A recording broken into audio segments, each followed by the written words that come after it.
Thank you very much. Please be seated. The chairperson, the organizing committee, the great people of Midwest, fellow Kenyans, God is good. And all the time. Nisalimieni kwa hewa. Bwana Yesu asifiwe. Bwana Yesu asifiwe tena. Hi cousins. Hi cousins. Cousins, hi. Hi. Hi bros. Hi bro. Hi sis. Hi bro. Hi shemeji. Hi shemeji. Hi neighbors. Hi neighbors.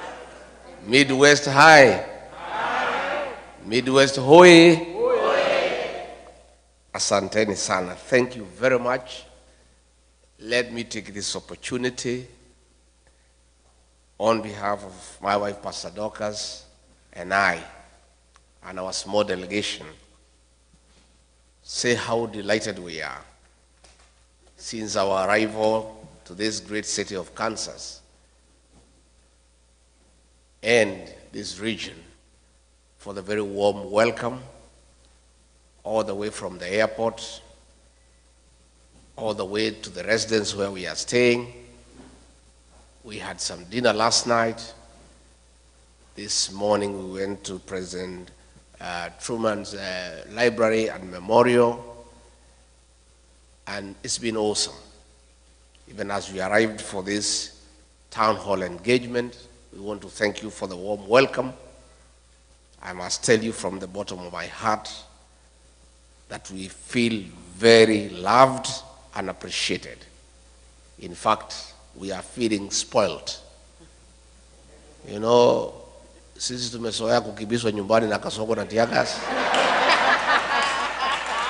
So, when we have wonderful people around us, full of smiles, loving us, appreciating us, we are feeling on top of the world. I wish I had more time here. Unfortunately, I have to leave early in the morning. But I'll be back. I'll be back.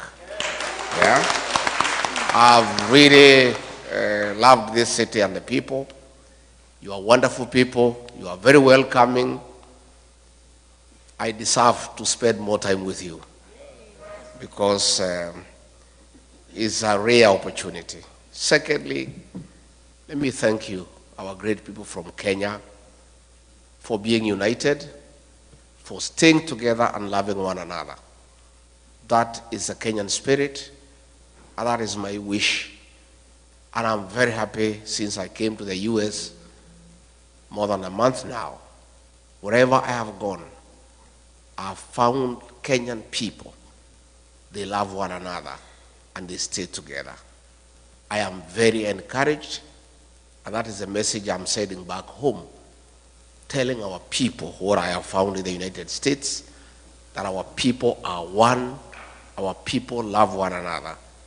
And I want to encourage you to continue loving one another, staying together, be your brother's keeper. Let us hold each other's hand and let us live in peace, harmony, and love, because that is the right thing to do. Why is Rick G in America?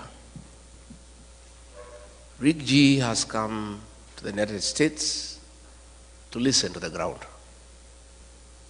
because I believe no leader can succeed unless you align with your people, and the only way to align with your people is to listen to them. That is where Kasongo has lost it. He forgot he was elected by people. He doesn't listen to them anymore, and even when there is issues, he doesn't care, he doesn't give a damn. I belong to the school of thought that continuous engagement is a hallmark of good leadership. So I came to the States to listen to the ground.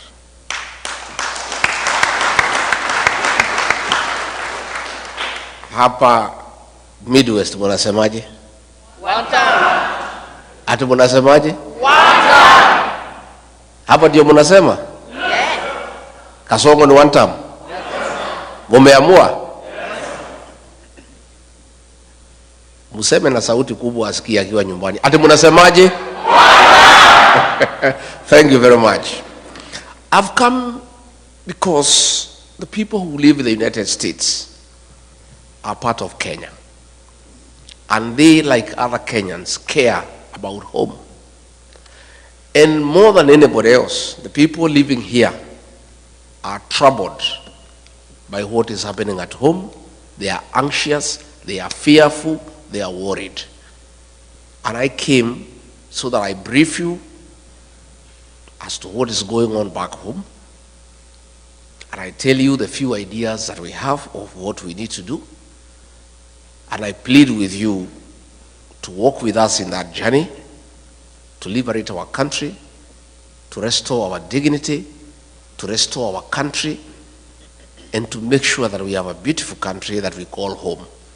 Because at the end of it all, east or west, I have no doubt in my mind that all of you in this hall and all of the Kenyan people across the United States and elsewhere have a plan one day to go back home. Is that true? And you want to go to a home that preferably better than where you are. So it is your concern, it is your prayer that home works, systems work, there is a peaceful environment to do business, there is security, there is healthcare, there is education, so that when your days come and you need to come back home, you can leave your children here continuing with your investments and retire back home to a very peaceful retirement, and that is what all of you would wish. I am aware sufficiently that you know what is going on at home, because you people do a lot of work back home by supporting families. And therefore, on a daily basis, you are in conversation with the people back home, and you, like all of us, are concerned about what is going on at home. And before I go into serious things, on a light note, cousin Omari,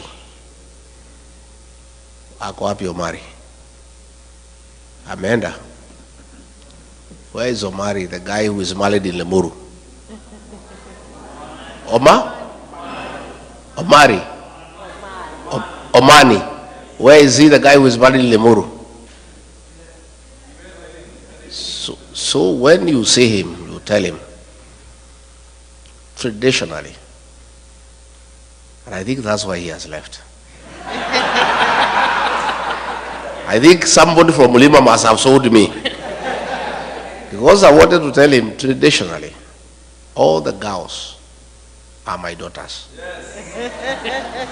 And payment of dowry is a life thing.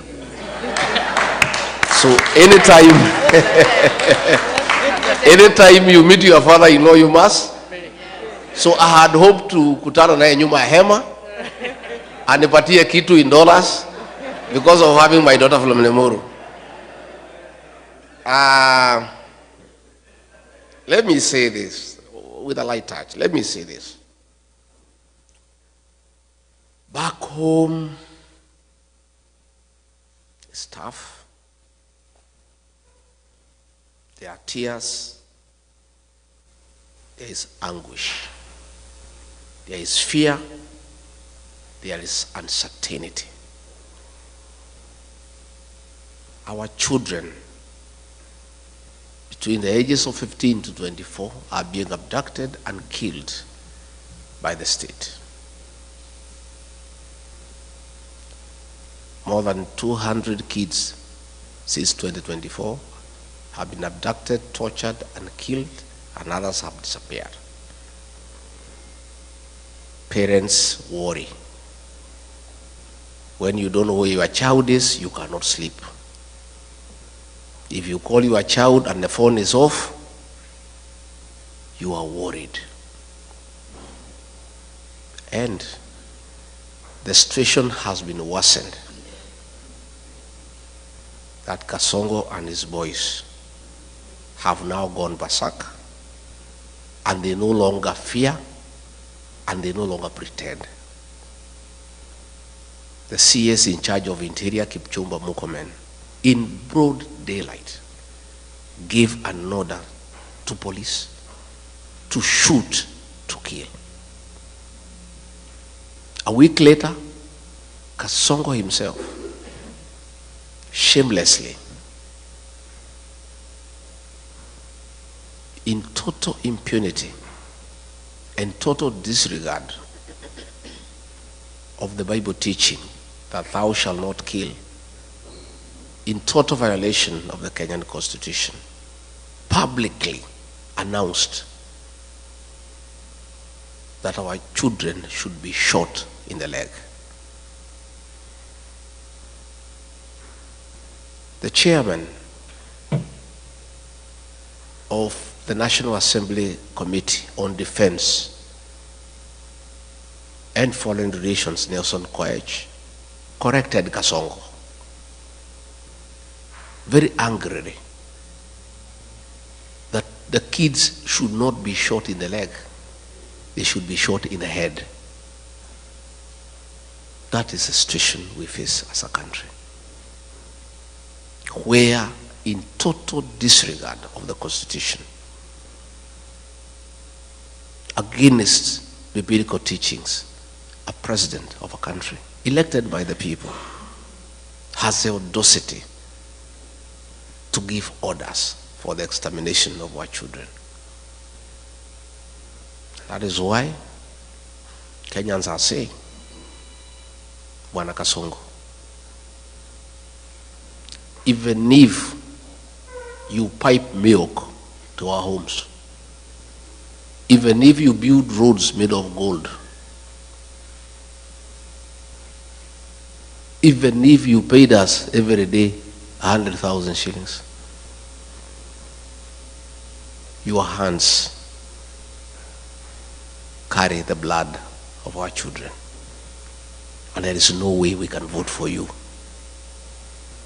And that is why the one-term movement is now like a religion in Kenya. Everywhere you go, where 2 or 3 are, that is the discussion. In the Uber, in the salon, in the matatu, in the bar, the discussion in the country is that this man must go because his hands bear the blood of our children. I want to say that this situation cannot be allowed. And since he is not pretending anymore about the killing of the children, he has announced it himself. The people of Kenya have no choice but to make sure they send him home and remove him from office through an election. And that is what is going on. Besides that, the economy is on a nosedive. Pending bills, people who worked with the government for many years, he has refused to pay them. They are owed more than 900 billion Kenya shillings. If you look at the Nation newspaper every morning, there are about 10 to 12 pages of auctions of properties being sold belonging to businessmen who did work for government and they have not been paid for the last 3 years. The only consolation is that nobody is buying the property because nobody has the money to buy it. So they keep on re-advertising every week because there is nobody who has money to buy the properties.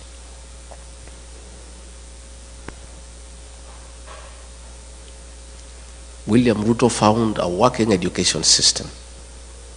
President Mwai Kibaki, the third president of the Republic of Kenya, the greatest leader of our time, brought free primary education, and President Uhuru Kenyatta improved it by extending to secondary schools. and also bringing 100% transition from primary to secondary school.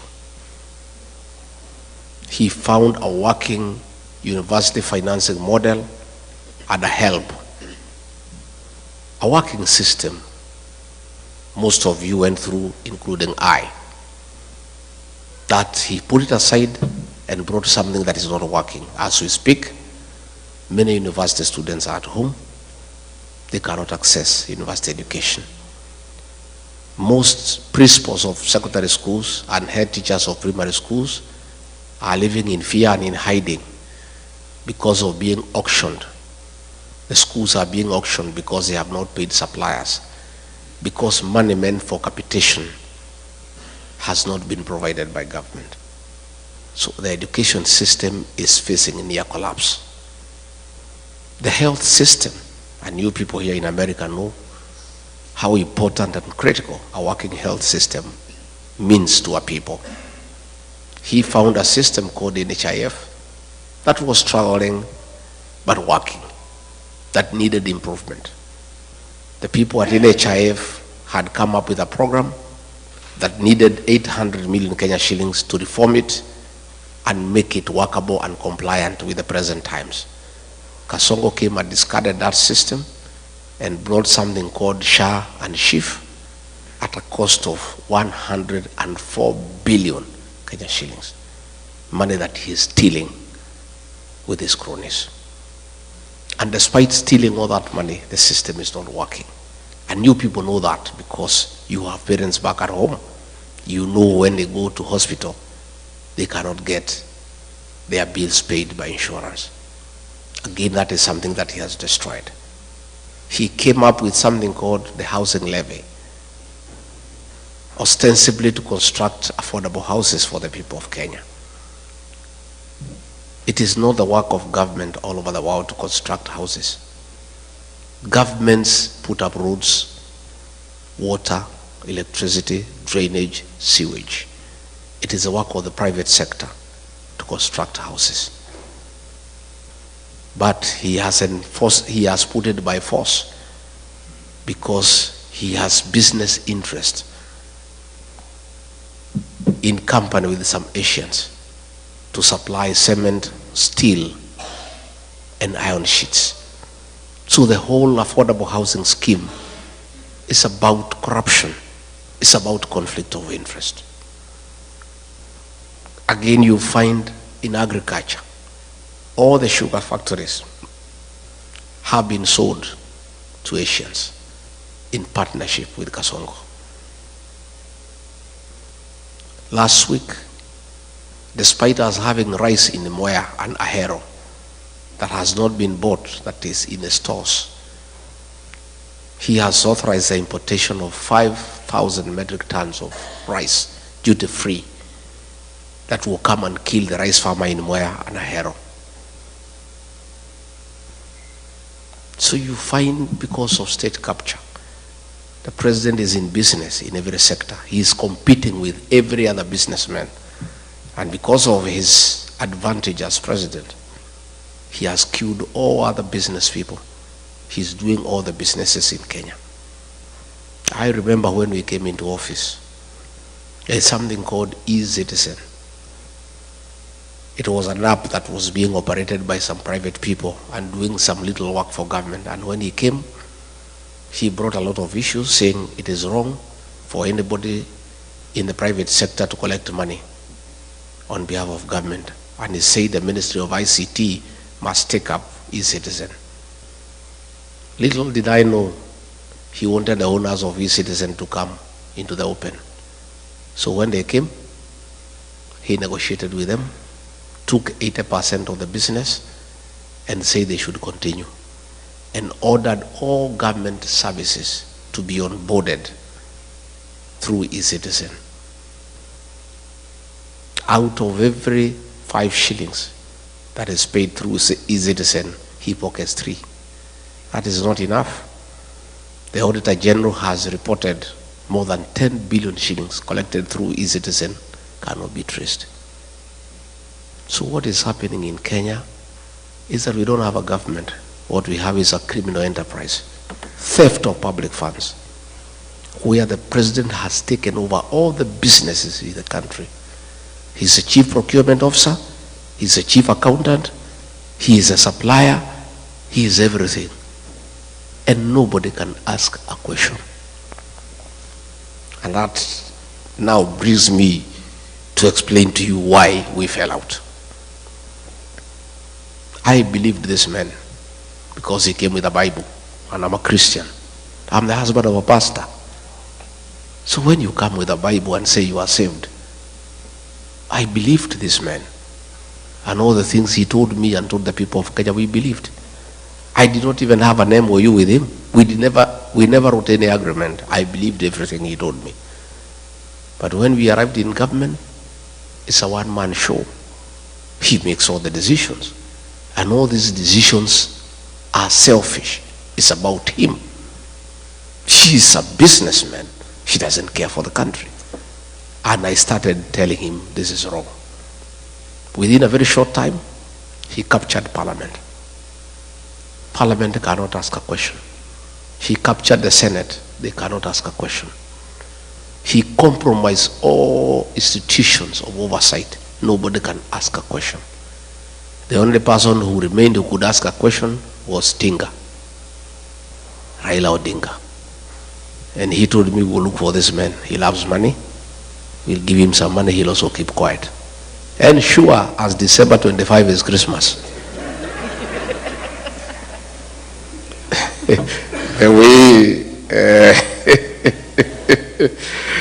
I'm telling you, just as sure as December 25 is Christmas, the way Osinde has explained,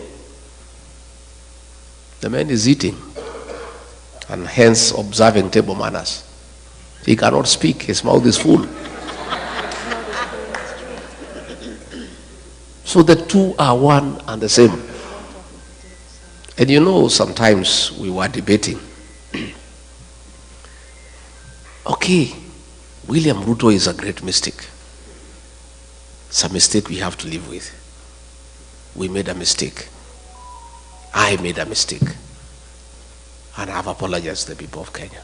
But what was the alternative? Had we elected Raila Odinga, the same thing would have happened.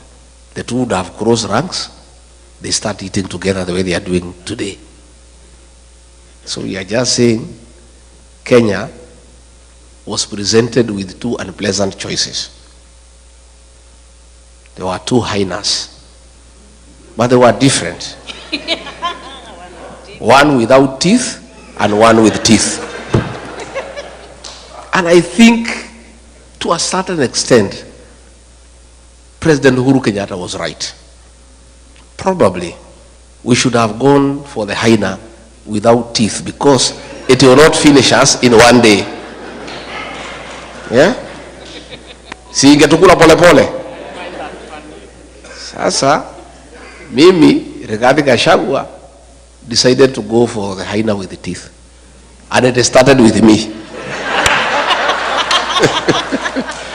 So somebody was telling me, much as I sympathize with you, nafikiri ni sawa, hii fisi iko na meno ilianza na wewe.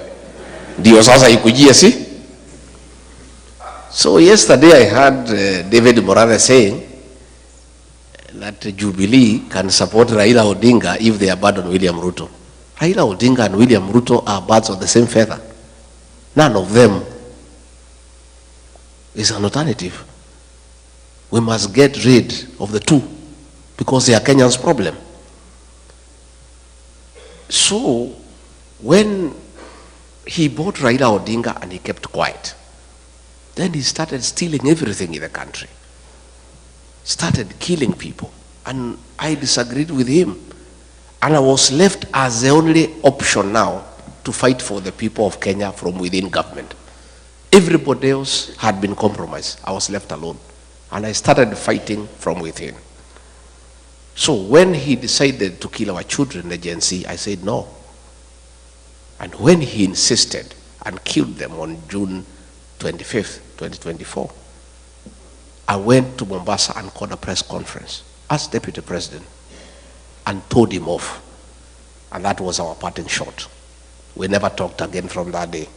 We would only communicate in messages because I called him out publicly for killing our children. If Rigathi Gachagua was a selfish man, I would have agreed with William Ruto, like Raila.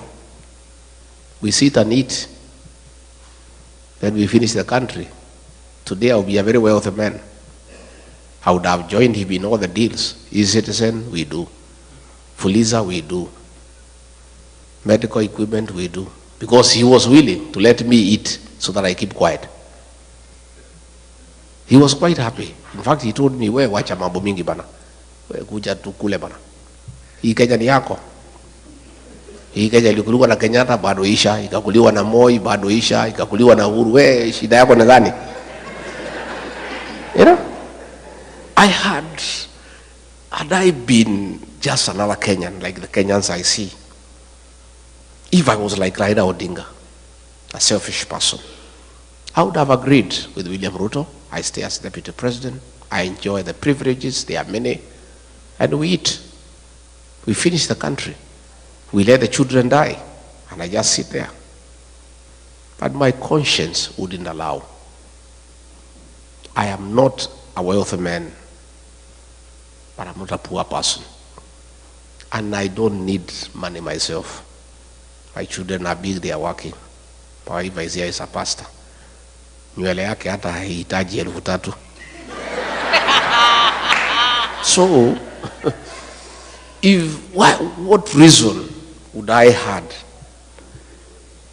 to join William Ruto in the gravity train to finish our country, to steal everything? I said no, and I paid for it, and I'm happy that I became the sacrificial lamb for the people of Kenya.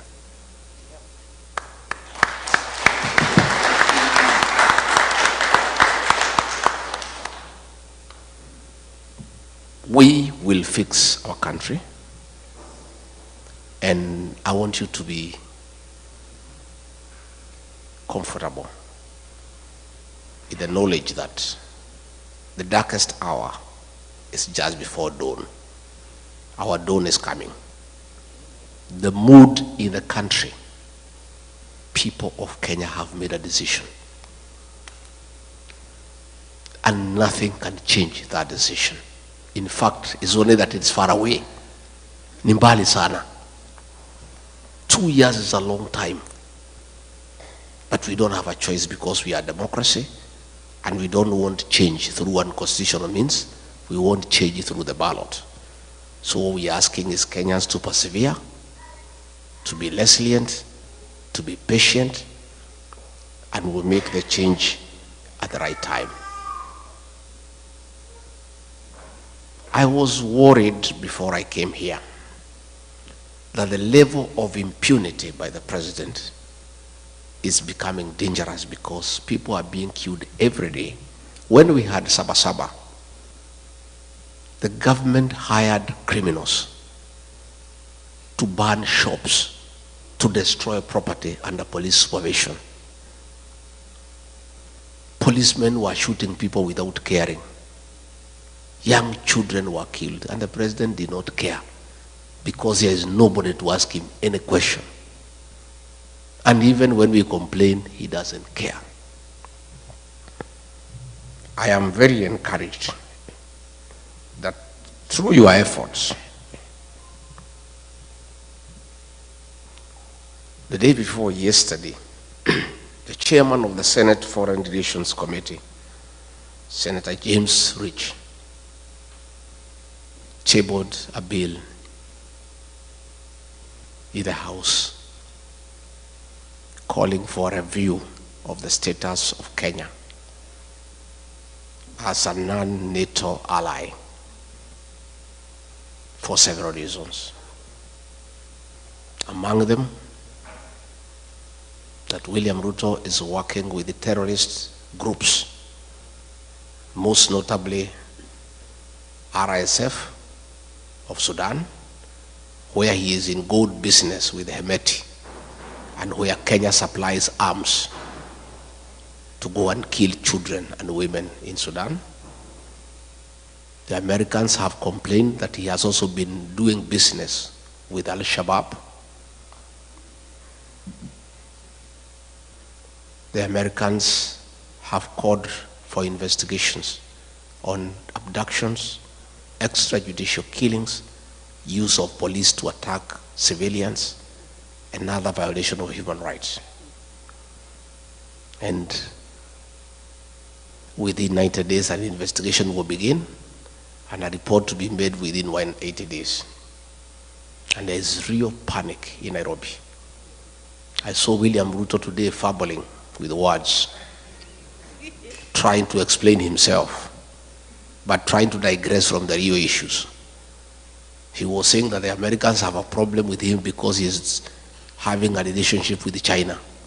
And he is having a relationship with China because it's good for the country.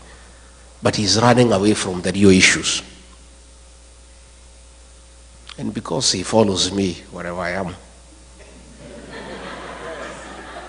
it is good for me to tell him why the Americans have a problem. Not just the Americans, the people of Kenya. The Americans have just heard the cry of the Kenyan people, and they are raising issues. William Ruto, aka Kasongo, please, the Americans want to have an investigation to unearth your business dealings with Hemeti of RSF in Sudan, where you are doing gold business, and in reciprocity, supplying arms to the terrorist group to kill women and children in Sudan. You cannot run away with it because we have the evidence. I was your deputy when those meetings took place. I have all the details. And we are giving those details to the Americans. And we are right here in America.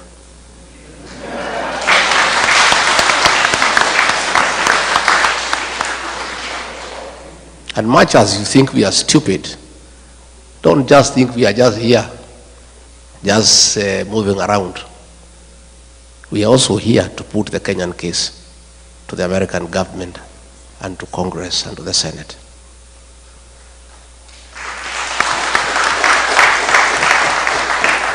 William Ruto, you need to know, the Americans want to know why you are working with Al-Shabaab. Why, when you are in Mandera, you met 3 leaders of the Al-Shabaab militia at night to discuss business with them. They want to know why. They also want to know why you have removed the requirement for vetting of non-Kenyans before they are given IDs. The Americans are concerned that suspected terrorists will be registered as Kenyans and they will find their way to America and the rest of the world and create terror in the world. Your decision to suspend vetting of foreigners before they are given registration in Kenya is a threat to world security. And not just the Americans are concerned, Kenyans are concerned too. And this you must answer. You cannot endanger the security of the world because of your business interest. It is true you are doing business with Al-Shabaab, but you cannot endanger world security. The Americans also want to know why, against the Kenya Constitution, you have become the worst violator of human rights in Kenya. Why are you abducting young children? Why are you killing young children? Why did you abduct American, Turkey nationals of American origin who were abducted and disappeared? These are things that are in the radar of the American security system. You can play around with people in Kenya But you cannot play with the American government. They have you on the radar. And the evidence is everywhere. And you cannot run away from it. So please, don't hide behind China. The issues you need to confront are well known to you. That you have compromised world security in pursuit of business interest. And this time around, you will not escape. You may push people around in Kenya. You may harass everybody in Kenya. But I don't think you have the capacity to harass the American government. And they have you under the radar. You can run, but you cannot hide. Your day is coming. I want to say that the evidence is there. The shoot to kill orders by Kipchumba Murkomen, he cannot deny. Your own order of shooting people in the leg, you cannot deny. So even if you get the PS for Foreign Affairs to issue statements, the evidence is everywhere. And you must be held to account. In fact, the other day when I was here, I was with some senior American leaders last Sunday. And we were watching live a meeting taking place in Muranga, where policemen were beating leaders and they were protecting armed goons. And these American leaders could not believe that it is possible for policemen to attack civilians. They could not believe it. They could not believe that policemen can escort gangs to beat civilian population. William Ruto, that evidence is here in America. And there's no way you can run away from it. And those things will come to light. On that matter, let me appeal to all of you. In your respective states, you have senators, you have elected, you have congressmen, you have elected. Please tell them about Kenya. Tell them to support this bill when it comes to the floor of the House. Give them details of what is happening in Kenya so that they are well informed, so that they can support the bill, so that a review is done. And our request to the American government and the American people, please don't punish Kenya because of the atrocities of William Ruto. Don't withhold military aid to Kenya. Don't withhold sharing of intelligence with Kenya. Don't withdraw all those facilities that come with that privilege of being recognized as an ally of the NATO states. All we are asking the American government to do, once you confirm all these concerns, help us. Don't have sanctions against the people of Kenya or our country. Please, just do the right thing. Impose sanctions on William Ruto as a person, never to come to America.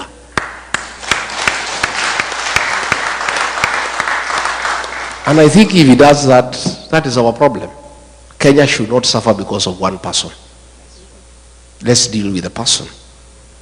And I think if the government here can impose sanctions against him, that he cannot come to America and he cannot go to other states that work with America, our problems will be sorted instead of punishing the country because of the actions of one person. Diaspora people,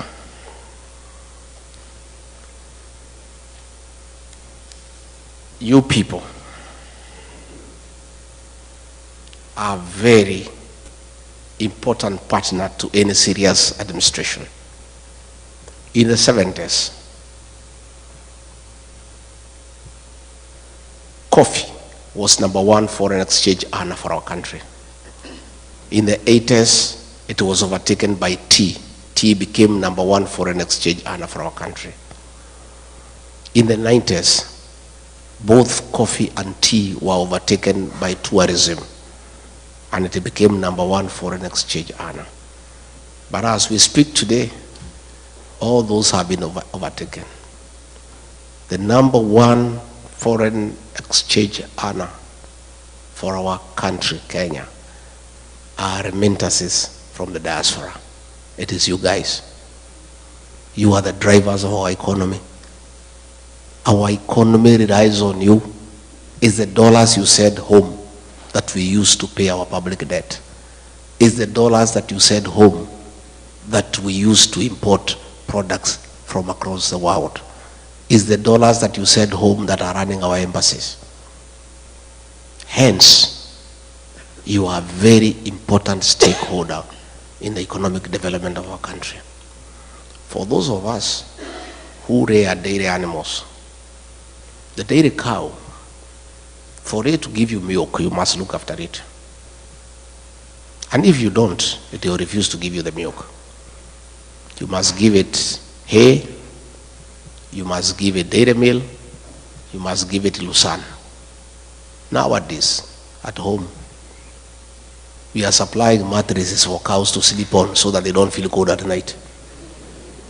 And some farmers are going to an extra mile to make sure the cows are happy and they produce milk, of playing country music of Ken Rogers and Don Williams to the cows so that they can produce milk. The diaspora brigade is our dairy cow for the Kenyan economy. We must look after you guys. And there is no way you guys are going to send your own money home for Kasongo to steal it. You will not agree. So we must correct the situation. You guys want nothing to do with corruption. I have talked to many of you since I came, and all of you have allergy to corruption. Isn't it? In fact, everybody I've had a chance to speak, they are telling me when they come to the airport how they are treated. When they go to Nyayo House, the way they are treated. And you guys cannot stomach it. We must deal with corruption in Kenya decisively. And they say the fish rots from the head. The problem we have in Kenya is the president is a leader of corruption in the country. State House is a crime scene. There are Asians there with briefcases every day, and he spends all the time with them. Sometimes he would keep me there as deputy president for 5 hours as he is talking to Asians, discussing deals. For us to deal with corruption in Kenya, we must start from the top, and then we come down. You guys must bring your money back home. Our country should stop borrowing money from other countries and borrow from you because you have the money. But you can only give us the money if you are sure we'll give it back to you, and if it will be spent prudently for the benefit of the country.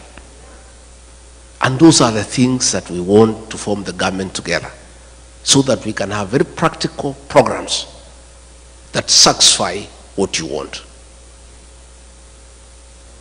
I have said, and I said in Texas, that you guys, going forward, working with us when we form government, we want you to form a very strong diaspora bank for your money, for your investment here, with branches in Kenya and all over the world.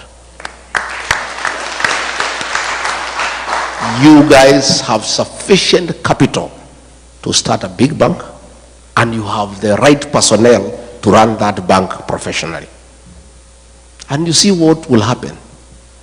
If you have a diaspora bank with branches in Kenya, all the properties you have bought in Kenya, you will use them as collateral to borrow money from that bank and invest here in America. But as it is today, all the plots and the land you have bought in Kenya cannot help you, because you are borrowing here from the banks here and they cannot accept Kenyan titles. Again, we need a discussion with you guys on how we vet developers, and people who build houses for you and who sell you land, so that we eliminate the crooks who keep on conning you from time to time.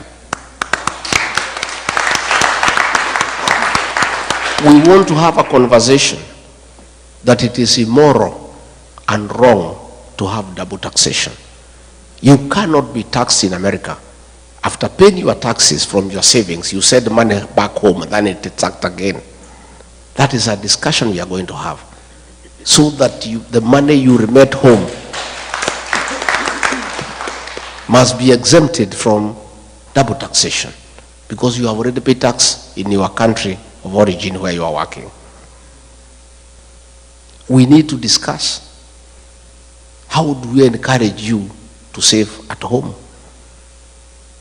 Can we have an incentive-driven package where we give you an interest rate that is higher than what you have here in America, so that you have the motivation to save your money back home, so that this money can be available for on-lending to other people and for government work, and your money is earning higher interest than your country where you are working.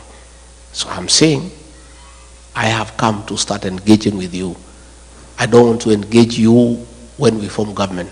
I want to start this engagement mapema. So by the time we form government, because we are going to form government, already we have a plan in place for implementation. And that is why I want to create a mechanism for engagement with you people the way we are engaging today, so that we have a way we shall be engaging, so that you tell us what you want us to do. We also benefit from your experience in a country that is working. Devolution here is working. You know, I was here last night, it was raining. When we came out, you cannot even know it has rained because the drainage works. Huh?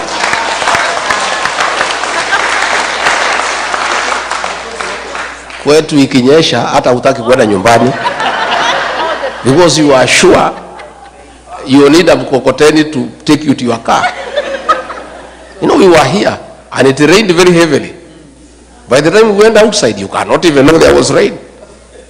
We need to learn from the best. And that brings me to the question of the involvement of diaspora in running government. It is my intention that we work together so that you are part of us and you become part of the decision-making process, so that we benefit from your experience in a country where things are working. To start with, the embassies across the world, it is my conviction that we'll get the best service, consular services, if you have people who have worked here in America for 30, 35 years running our embassies. Yes. Yeah? We would get the best investment opportunities if you have people who know what the Americans want in the embassy, because you know their strength, their weaknesses, their preferences, and where we can do business together. I mean, an ambassador serves for 4 years. So when you appoint a politician from Nairobi to come to Washington, he takes 1 year for us to know his way around here. Exactly. True? True. First 1 year. Yes. Where do I take my children to school, hospital, nini, 1 year imeenda. Second year, start making friends with the Americans here. Imeisha. Mwaka ya tatu, kujua Wakenya wanakaa wapi. Before he can even now start working, he is on his final year. Isn't it? But if you have somebody who has stayed here for 30 years, already who has a home, we simply walk to the office and start working without wasting any time. Ataletwa tu Nairobi, there is a course there, kufundishwa kukula na uma nini, already you know. Okay? So even that course you'll be exempted. Sindio? You know, they come there, how to hold a wine glass, nini, what table manners, nini. So you guys, those things you already know. Yeah? So nafikiri, you only come for that course for 2 weeks to understand your reporting mechanism. How will you be working with the PS? How will you be working with the president? Those are the little things mtafundishwa wiki mbili tatu. But all the other things here, you know. Isn't it? So it's my intention. And that is a promise I'll keep. Because it costs me nothing other than good manners to keep that promise. You guys are already here. You have the papers. Mumesoma. You know the place. You know your way around. You know how to use a fork and a knife. Sasa iko shida gani? There's no problem. Number 2, I have said, I also want you guys to come to the National Assembly and help us make good laws. Yeah? I want you to come to the Senate and help us make good laws. I want you to come to the county assemblies and help us make good laws on devolution. So, I want to appeal to you, wale munaweza, mwende nyumbani, mupiganie viti. Lakini on top of that, we shall nominate one person from Diaspora to go to the Senate, another one to go to the National Assembly. Yeah? And in the counties we are strong. At least every county assembly we have one person from Diaspora to come and help us to make good laws for devolution. Because devolution is working out here. And we want to borrow from people who know. Again, we'll also want you to come and serve in the national government. Let us have 1 or 2 PSs, wako pale. Let us have a cabinet secretary, ako pale. Let us have people in parastatus. You guys have the necessary expertise and experience. And I think for any leader who wants to make a difference, it is foolish not to utilize the available capacity for the country. And you guys have all the necessary capacity to assist the president to run a country successfully. So these are things that we want to do, and we'll be able to help each other. Again, I said when I was in Texas that we'll have to add 2-3 consulates across this large country to help. I think asking everybody to go to Washington or Los Angeles is a bit too hectic. So we'll add 1 or 2 or 3. Again, we'll introduce mobile consular services so that we have people coming here for a month. They issue IDs, passports, they go to another state. That is something we can be able to do so that we make it a bit reasonable and cheaper for you to access consular services by bringing the services where you are. I am a strong believer. I am a very strong believer that it is our business to take the government to the people, not the people to the government. It is us to take the government to the people. We will bring consular services to where you are, because that is the right way to do things. So, mimi sitaki nizidishe hapo.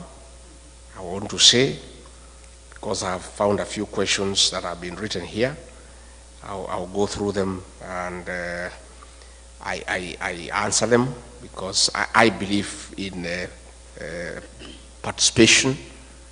I don't believe like Kasongo in praise and worship. You know, the government he runs is praise and worship. We have some very funny characters there. You know, whatever they are told by Kasongo, I don't know what happened to their brains. If the MP for Kikuyu is told by Kasongo, go and insult Pastor Dorcas, anaenda anachukua microphone na mtukana. I saw another lady from Murang'a. Anaambiwa na PA wa president. Ana parade yeye mbele ya umati. Anaambiwa asunguke. I don't know kama mliona. Ati huyu mama si ako sawa. Si asunguke, muangalie vile anakaa. Anasunguka. Huyu mama si ukiwa na yeye kwa kitanda utaamuka vizuri. You saw that woman? Yes. You really wonder what happened to our leaders. Ni kurogwa ama ni ujinga ama ni zote mbili? Eh?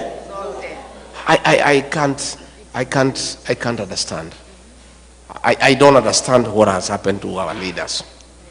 Somebody ameuliza sijui ni nani, what is the game plan? You are impeached, so you won't run or otherwise. Nani ameuliza hiyo? Somebody ameuliza hiyo? Let me explain. Gachagua is a presidential candidate. And nothing stops me from running. The Kenya Constitution says the right to vie for office is absolute. And you can only be stopped from running if you have been convicted. And even if you have been convicted, you cannot be stopped unless you have exhausted all the available mechanisms of remedy. Last year, 2022, the Honorable John Weluke, before the elections, was convicted for 74 years for theft. You remember? Yes, we do. And he went to committee and he was given bond pending appeal. He appealed to the Court of Appeal. And as the case was going on, the elections were there. And he went and ran and nobody stopped him because you can't. And he won. Later on, the appeal went through, the conviction was quashed.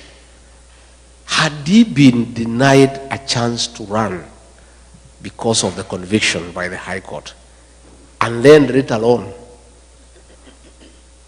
he is let to go, his rights would have been violated. I underwent a very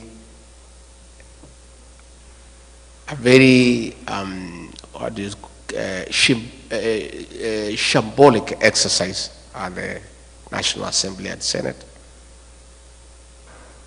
Everybody knows there was nothing. People were paid. MPs were paid 500,000, senators were paid 10 million. Haraka haraka, Ruto paid them. And we went to court under Article 50. And Article 50 says, no man shall be condemned unheard, and the right to fair hearing is absolute. I did not get a chance to defend myself in the Senate. I was in hospital. I did not present my evidence. So this is a matter that will be dealt with by the courts, and in the fullness of the time we shall be vindicated. In the meantime, the matter is in the High Court. It has not even started. If it is go to the High Court, depending on the way it goes, if I win, the state can go to the Court of Appeal, the matter proceeds there. If I win again, they can go to Supreme Court. Or vice versa.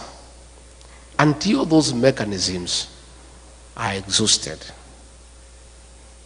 the Constitution of Kenya guarantees me the right to vie for office, and there is no law that can stop me from vying.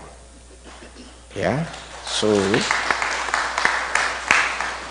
in fact, I'm supposed to fight for the impeachment to be quashed, and then I go back to office. But I'm not interested. I cannot serve under Kasongo, because he's a pathological liar, and I'm a truthful person. Me and him working together is like trying to mix water and oil. I'm not interested in going back to the office. I just want my rights to be granted and to be proven innocent because there's nothing I've done that is wrong. And I just proceed with my life. I have no intention of going back to office. Even if the courts told me to go, I'll not go. I'm not interested. So I want to assure you, nothing stops me from vying. And the people of Kenya know that. That's why you see I enjoy a lot of popularity, and I continue to seek for office. And God being faithful will get there.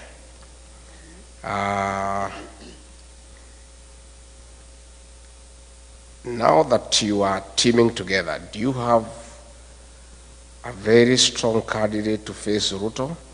Because we can't stand another 5 years of Ruto regime. Jackson. The second statement is true. We cannot stand another term of Ruto. Because if he is telling policemen to shoot people and he still wants our vote, what if we elect him and he doesn't need the vote? He'll shoot us himself. True or false? Yeah? Do we have a strong candidate to face William Ruto? What a question. Si niko hapa Jackson? Yeah, niko. We are there. Don't worry. We have a big team and we have agreed between me, Stephen Kalonzo Musyoka, Dr. Fred Matiang'i, Eugene Wamalwa, George Natebea, and Mother Karua. And anybody else who wants to join us, Ata or Mtata, whoever. Hatujafunga na hatuwezi funga. Kila mtu atafute kura zake. Tutakuja kuketi hapo nyuma. Tutoe mtu mo? One person. And me, I have committed publicly, and I want to repeat, that if that formula does not favor me, it favors Kalonzo, or Matiang'i, or Eugene, or Mother, or Natebea, or whoever, I, regarding Gachagua, and my supporters will support that person unconditionally.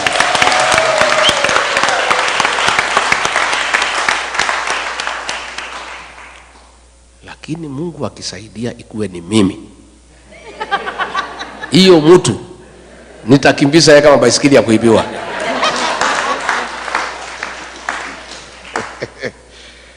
So, plan for the upcoming generation and Gen Zs in matters concerning unemployment is true. We've got a plan. William Ruto says we have no plan. We have a plan, it's only we don't want to bother with him. Because why does he want to know our plan? Our plan first is to remove him. You know? And you guys will play a role. The way to create employment for our country is to create manufacturing as a pillar of economic intervention so that we can create jobs and widen the tax bracket. And one of the ways to do that is to give incentives to direct foreign investors and even you guys. We can say, for example, anybody who starts a factory in Kenya, or a cottage industry for that matter, we can give you 5-year grace period not to pay any tax so that we give you an incentive to come and start a factory home and create employment. And then we can collect money in the pay-as-you-earn from the employers. So we have got a good plan that we must encourage people to come and start factories, to start cottage industries. Again, we want to do a lot of expansion in agribusiness in northeastern Kenya, in northern Kenya, by having water for irrigation, so that those farms become arable and they'll create a lot of employment. Again, we have a team of people now who are working on our manifesto, and in the fullness of time, we will be able to see what is that we have to offer. Banking for diaspora, I've already said. Health, food where using GMO, yeah. That thing was brought by William Ruto, and it's something that we are opposed to at home. We have our farms that we can do organic farming. We don't need GMO in Kenya. It's unnecessary, you know. And these are things that were done hurriedly without proper research, without looking what are the health implication and what is it for our country. Because we can produce enough food for our own consumption and surplus for export. We don't need to import GMO from America or from anywhere else. We'll do our own organic farming in Kenya. If elected, how do you deal with corruption? Paul Bogwa, I have said, we have to start from the top. And I think I have demonstrated to the people of Kenya that I'm not corrupt, and I cannot bed to corruption because I had the opportunity to do so. I was already on the eating table with William Ruto. He invited me, we eat together. I declined, and I lost a job for refusing to eat. So I don't think I can change. When I become president, I go back to the same table to start eating what I rejected. I think we want to live like America here. Live on your sweat.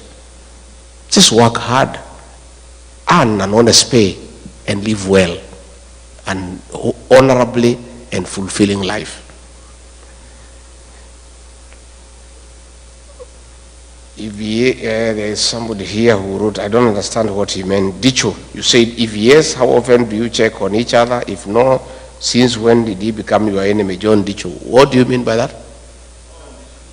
Occasionally you have referred to President Ruto as your friend. Refer to? As your friend. Is this still your friend? Who? You know what happens? You know what happens? Ruto, by the way, is not my enemy. He is the enemy of the Kenyan people. Yeah? What normally happens when you are talking at our level, you are just decent. You refer somebody as my friend, as my brother, but not necessarily because he's your friend. It's just etiquette. Yeah? It's just etiquette. I have no enemy. I have no issue. I am not vengeful, but I'm responsible. William Ruto is not my enemy. He's the enemy of the Kenyan people. And the Kenyan people will have to deal with him in a decent manner through the ballot. Yeah? So there's nothing personal. There are no hard feelings. It's simply about our country that we cannot allow it to go to the dogs. And we need to get rid of him.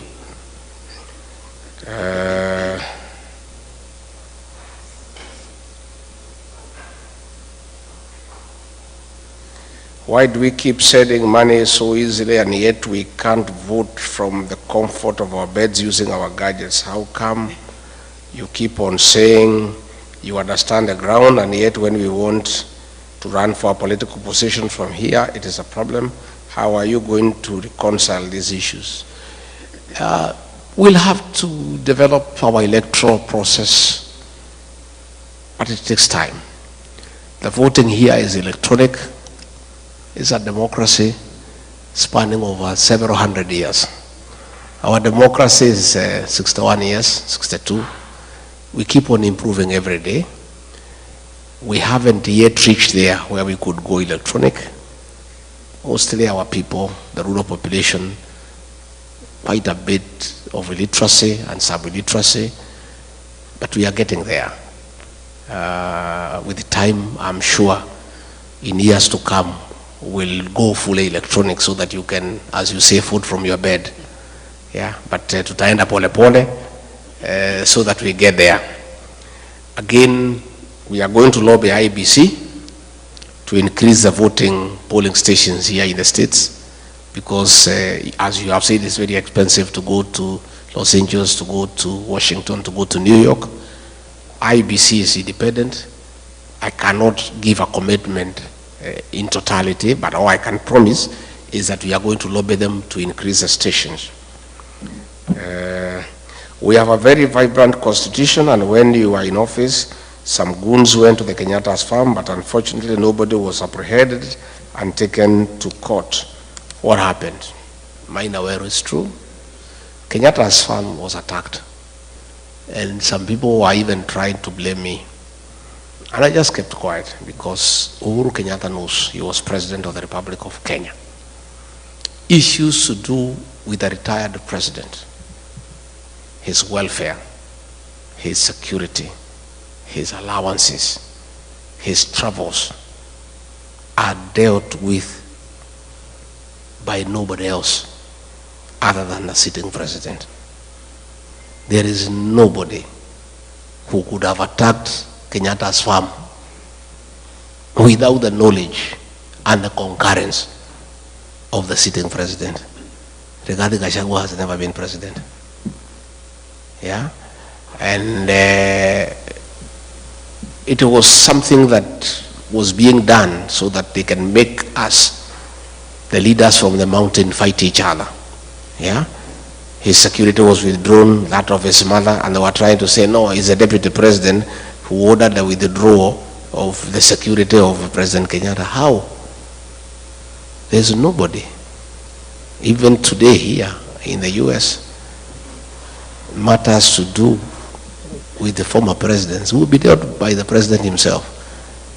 Even the Retirement Benefits Act for retired presidents is administered by the Controller of State House. Yeah. So what happens if Kasongo ever comes here? You direct that question to him. He'll be able to give you an answer.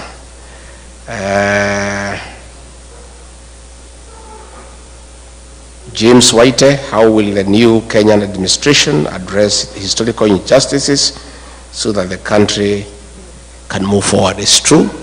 I said yesterday in an interview that was done by Jerry that we already have a commission on restorative justice.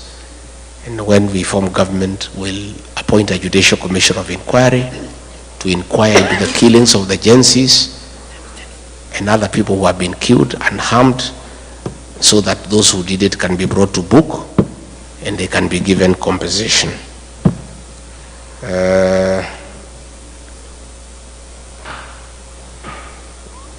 Peter Mungai, which formula will you use to select your flag bearer, considering the flag bearer must be acceptable?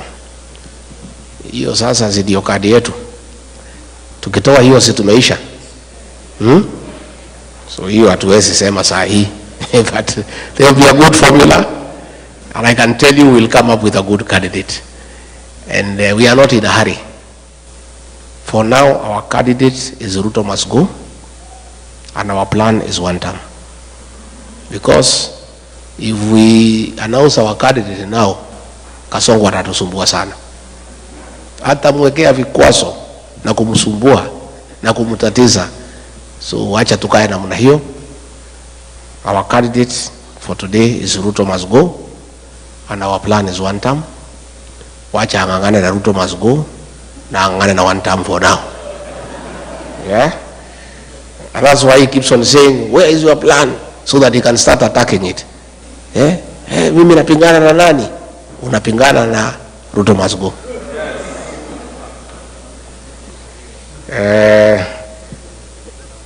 There is so much looting of e-citizens, that one I've already answered. I've told you, you are asking what will happen about recovering money that has been stolen. This money will be recovered, I can tell you. You have seen a releasing that happened in 2003. The High Court has ordered that those people must be tried. So I want to put on notice those who are still stealing public funds, including what is being used by Soprano to bribe people, will have to be paid. Yeah, and this money will be recovered. What are you doing to mobilize voters to register for elections, especially the youth and the people who are here to register to vote? We just continue public education, advocacy, and appealing to them, and I want you to help me. Call home, find out whether your young brothers and sisters have registered, and urge them. We continue to do that, and asking our parents that if they don't register, that is a vote for Kasongo. So that we continue doing. What is a solution to be executed immediately after the government is removed from power, so as to save an employment situation in the first year? Employment imesema tayari. What is your vision to achieve more equitable distribution of resources and positions and overall more fair society? You know, resources must follow people. I believe in a very fair formula to distribute resources, with population being a very important factor, followed by poverty index so that we have fairness and equity. So once we follow the principle of population as a basis for resource distribution, you get a lot of fairness. But we also take into consideration areas that have been marginalized and with a very high poverty index so that they get some rebate so that they are also not left behind. What are you guys doing to Gen Zs into believing there is a plan beyond one term? Francis Chege. Chege, we continue to engage the Gen Zs. This morning I talked to about 100 Gen Zs on phone, and the Gen Zs are aligned that we don't just want them to vote for us and we do things for them. We want them to be part of the decision-making process by coming to the table so that we get solutions together. And I can tell you they are believing us because, like, when I fought for them, when Ruto was killing them, they believed me. Anytime I talk to them, they listen to me because I've already demonstrated my respect for them and concern for them. Now the IBC commissioners have been put in place. How do you ensure elections not a repeat of 2022? That is loosey. It's true. We continue to engage and we'll create enough mechanisms to make sure that we have quality agents. The veracity of an election is determined by the quality of agents in every polling station. It's very difficult to interfere with an election because when votes are cast and counted in the polling station results are final. That is where you must have good agents to make sure that all the activities around the polling station are above board. The rest in Nairobi is a purely mathematical exercise of adding numbers, but the polling station results are final. So what we are investing in is quality agents, and in my party, the DCP, I'll work with agencies so that they are very alert and they can also assist us in documenting through their smartphone on Form 34A so that the outcome of the results is well captured and stored.